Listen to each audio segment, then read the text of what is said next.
perform integrated change control. So this is the fifth process of the knowledge area project integration management. And the inputs to this process is the project management plan, work performance reports, change requests,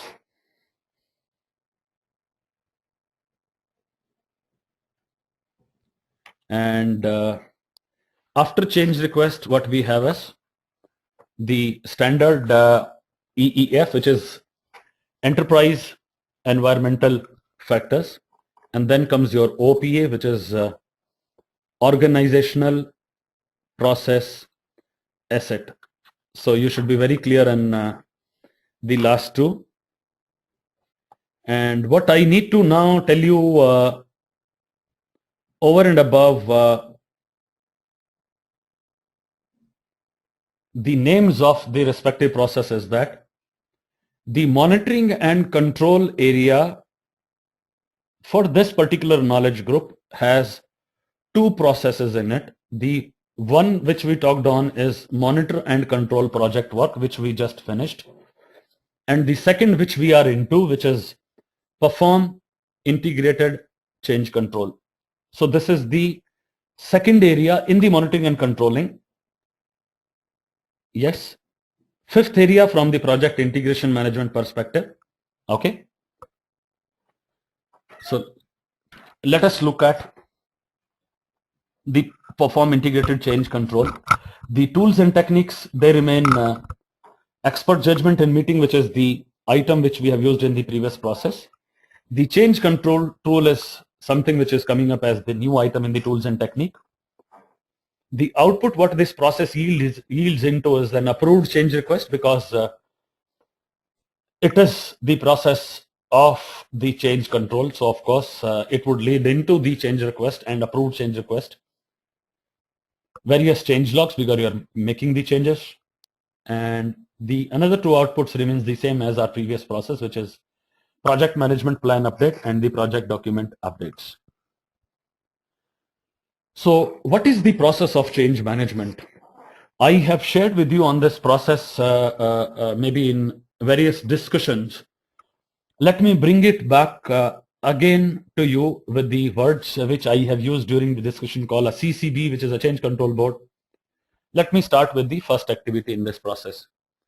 So change management is a process which is a process of raising the change request. And why those changes are created is that once you start reviewing the progress, once you start reviewing and tracking the progress of each of the process areas, you realize that the output which is getting produced, this output may or may not be in the line of the expectations or with respect to the baselines what we have agreed. And that forces you to initiate a change request so that the remaining portion of the work we can execute and implement in a way that I meet my project objectives, I meet my final baselines, and that is where there is a need for us to put those change requests. So once we raise a change request, the change register gets updated. We also look at the impact what this change is going to bring in onto the various other processes. And we also involve the subject matter experts to look at whether those kind of changes which we are going to bring in, whether they would be leading into the any such impact onto the other processes. And before we go to the change control board, it is expected that the project management team and the project manager they have done the impact analysis and you have considered what are the positive and negative impact of a particular change which you are going to bring in. So remember one thing, before you go to the change control board, it is expected that you guys have considered all the possible options to look at why the changes is needed and why cannot you manage with the change. So you have considered all the pros and cons very clearly before you put back those changes back to the management and that to the change control board. Change control board has the right either to approve or to reject a plan. So remember, sending a change request to a change control board does not always mean that you are going to get an approval out of your change request. There can be some shortcoming in the impact analysis which we have done, and the change control board realize and maybe they have a perception basis the analysis what we have done. They feel like that no, this change is not really needed and the team can still manage to deliver without this change. So the final decision of the approval or a dismissal or the rejection lies with the change control board very clearly. And in case the change control board approves a particular change, in that scenario, you'll have to do the planning all over again because that change would have an impact on all the subsidiary plans, all the different processes. And just think for a while that you had initiated a change request to the time. Maybe you realize that for some unforeseen reasons, the project is currently running late by 2 months. You had raised that concern to the change control board with all the justifications, with all the impact, and you realize that by putting up the extra efforts, by expediting various activities, the best you can do is that you can only mitigate about 1 month out of that 2 months lag what you have, even if you put in the additional manpower. So that means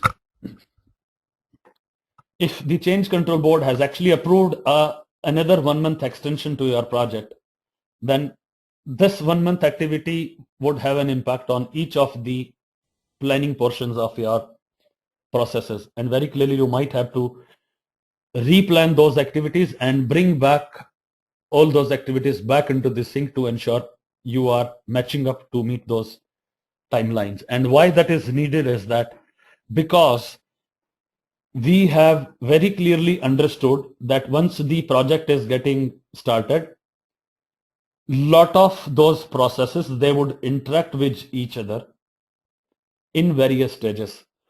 So at a lot of places you would have seen that the output from a various process is being fed as an input to some process. So if we are not in sync, then we would not be meeting up the time targets. And this is what I meant by the replanning of all the activities in each of the individual processes. Yeah.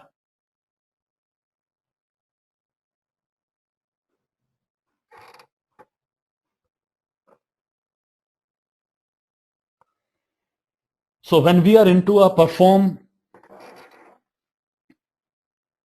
integrated change control, once we are into the perform integrated change control, we are into the monitoring and control process group area. We are into a knowledge and group. From the knowledge groups, we are into a project integration management, and we are on the 5th process from the project integration management perspective. All right, Jasudas, you are clear?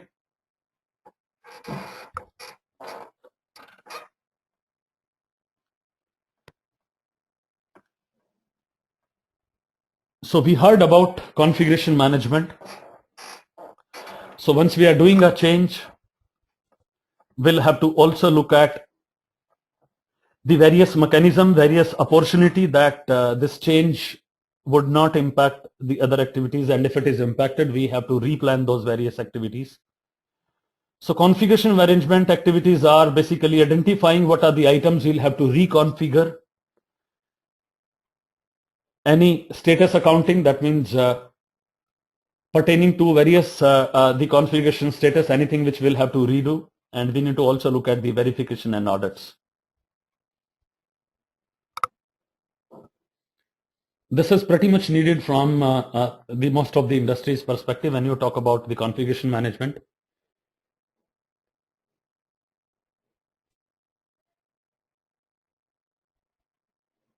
If a testing done in a construction line results that the output what is actually getting delivered is something not strong enough, so the configuration of various ingredients will have to be reworked. That if the initial configuration was actually telling you that you will have to use maybe 4 portions of the cement to be mixed with the other ingredients, and the quality aspect comes out and very clearly says that, hey, this is not strong enough, you might have to reconfigure and see whether you need to use the 6 portions of the cement from that. This is maybe from a construction perspective again. Let us look at managing the integrated change control. So project managers, they need to protect the project scope from being changed. Remember scope baseline. So one should try the best to ensure that the scope remains the same, because the scope is one thing that if the project scope is getting changed, it would have a major impact on each of the sub processes which are there as a part of this project. And with the change in the scope, I'm afraid this would directly lead to the more cost and maybe to more time. And this is what we mentioned on a triple constraint. So if you disturb one, the other will get disturbed pretty fast. And this you need to correlate back with a chapter which is called your project stakeholder management. And this is where I emphasized that once we identify the stakeholders, it is in the project manager's interest to identify all the stakeholders in the beginning of a project.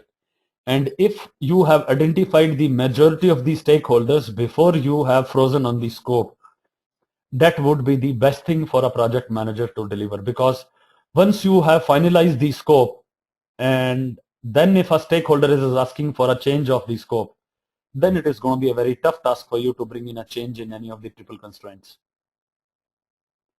So the early you identify your stakeholders, better it is for you. And it would be easy from a stakeholder management perspective and to keep them satisfied if we know of the changes, the suggestion, the concerns well in advance. So as a part of the integrated change control, a project manager must provide for identifying a change which is proposed or which has already occurred, influencing the stakeholders so that the approved changes are incorporated into the project work. Remember, if the stakeholders are not satisfied, you will not get the satisfaction and maybe a kind of the mindset from those people into the project. The project manager must provide for reviewing various contents, reviewing change request, and you should maintain and manage the changes by the change request. Any change done here should reflect back a change in the baseline, which is your the triple baseline along with the quality, which is time, scope, cost, and quality.